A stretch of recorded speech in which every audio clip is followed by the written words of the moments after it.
74% po survey result ng Okta Research Group na pumapabor po ang mga Pilipino harapin ni Sara Duterte, Vice President, ang impeachment trial. Ito yung lumalabas ngayon. Matapos nga pong makarating na sa Senado ang article of impeachment, nagkumbina ang Senado bilang impeachment court, may mga proseso na ginagawa ngayon, ang pulso ng mamamayan, 74%. Pabor sila sa trial para makita nila, masaksihan ng taong bayan, ano itong mga ebidensyang nakalap ng Kongreso at reklamo ng mga civil society at marginalized sector laban kay Sara Duterte. Korupsyon at betrayal of public trust. Ito po ay bagay din at naaayon din sa kampanya nating lahat laban sa korupsyon. Kung merong kampanya tayo sa grabbing corruption sa flood control at iba pang mga infrastructure project, tama yon, ituloy-tuloy yan. Etong paggamit ng mali sa intelligence fund, korupsyon sa DepEd, Office of the Vice President, parte ng korupsyon. Basta may kaugnayan sa pera ng bayan, kahit sino, Office of the President, Office of the Vice President, Kongreso, Senado, or judicial body, dapat managot sa batas. Yan po ang aking paniniwala at opinion. Hindi pwede yung kampihan, takipan. Hindi pwede yung dahil ikaw ay maka-Duterte, ayaw mong litisin si Sara, mali yun.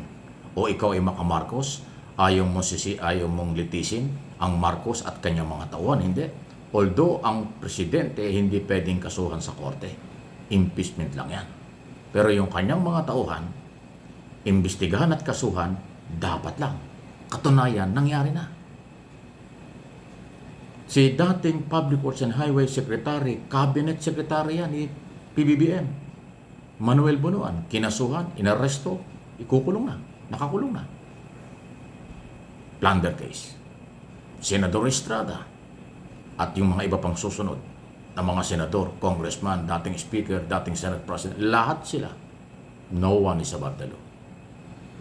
Hindi pwedeng ang inyong palabasin, above the law kayo dahil Duterte kayo. Above the law kayo dahil DDS kayo. Hindi po yan tama. Tapos dadaanin nyo sa kung ano-ano mga paratang at pagbibintang, basurang argumento yan. Ang batas ay hinaharap. Ang may lumalabag dito ay may pananagutan. At yun po ang nai-establish ngayon. Wala nang iisiping may kampihan, may takipan. Dahil ipinakita na ng Office of the Ombudsman. Si Romualdez under investigation sa plunder o higit pa. Si Bunuan nga, sekretary, ipinakulong na. Si Jingo Estrada, maka-Duterte, ipinakulong na rin. Mga congressman na mga kontraktor, under investigation sila. Ilang pang mga senador, under investigation din sila. Yan ay nasa tamang proseso. Kaya ang magsasabing mali ito, harassment ito, kabubuhan yan, katangahan yan. Dahil meron kayong pinagtatakpan. Dahil hindi naman ho pwedeng ganun. Kung ang tingin ninyo ay ang gobyerno ay namimili lang, bakit ipinakulong? Si Bunuan, malapit yan kay Pangulong Marcos. Bakit under investigation sa mabigat na kaso ang kanyang pinsan, dating speaker, Martin Romualdez? Bakit ipinakulong ang maraming district engineer at mga opisyal ng executive department? So, hindi totoong politikong maka-Duterte lang ang kinakasuhan at pinakukulong. Lahat na nga po. Umiiwas lang kayo sa katotohanan. Pero ako at ang aking channel, ito po ay maninindigan sa kung anong tama. Inaaral ko, base sa mga nangyayari, ang ating topic dito. Kung may mga nagko-comment at nagsasabi ng masyadong negatibo, out of topic, irrelevant sa topic, out of the word ang mga comment, ayun ay dala ng kakulangan ng kaalaman. Or nadidiktahan sila na ang piling nila above the law ang kanilang kinakampihang politiko, pamilya at kung sino-sino. Yan ay hindi magtatagumpay. Kasi ang batas walang pinipili, lalo na sa korupsyon. Dahil tulad ng sinabi ko sa mga nakaraan, lahat tayo ay kumplenan sa graft in korupsyon. Pati yung mga justices ng iba-ibang dibisyon ng Sandigang Bayan, pati ang ombudsman, lahat tayo, nasa gobyerno o wala, biktima ng nakawan. Kaya tayo ay kumplenat. Bakit natin kakampihan ng akusado na mayroong ebidensya at kinasuhan? Hindi sila kakasuhan kung walang ebidensya. Hindi sila papa-aresto ng Sandigang Bayan kung walang ebidensya. Pero hindi ko sinabing guilty. Dahil yan ay parte ng proseso, kaya sila hinuli. So nakakaintindihan ba tayo? Ang mag-aakusa na ako'y bias at ang mag-aakusa na meron akong kinakampihan, sarado ang isip nyo. Maliban doon, baka wala kayo nito. Nasa talampakan. Real talk lang tayo. Hindi na hubiro ang nangyayari sa ating bansa. Kahiyahiya ang nangyayari dahil inabuso na tayo, ipinagtatanggol pa ninyo.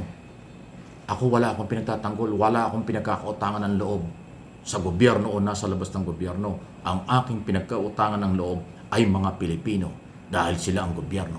Ang aking mga followers, ang aking mga subscribers at viewers sa buong mundo kasi sila'y kawawa, palaging biktima na walang boses o kulang ang boses para sa kanila. Nandito po ako at ang aking mga channel, maninitigan. Kahit sino, basta may ebidensya, kalabuso, dapat makalabuso.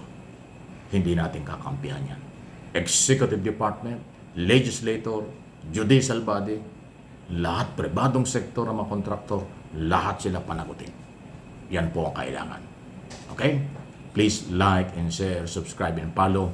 Importante hong makarating ang ganitong klaseng mensahe, ang ganitong impormasyon, dahil marami pong mapanlinlang na mga galawan.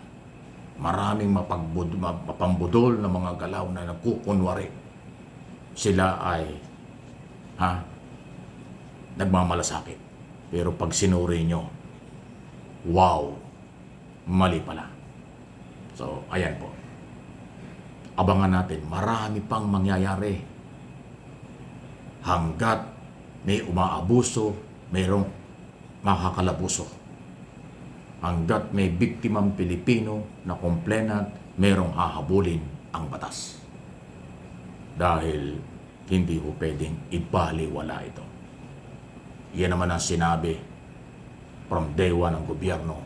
Kahit sino, kahit kapartido, kamag-anak, kaibigan, pag may ebidensya, mananagot. At yan ay ating pinangahawakan dahil nangyayari na po. Huwag kayong magbulag-bulaga kung sino man sila. Di ba? Please like and share.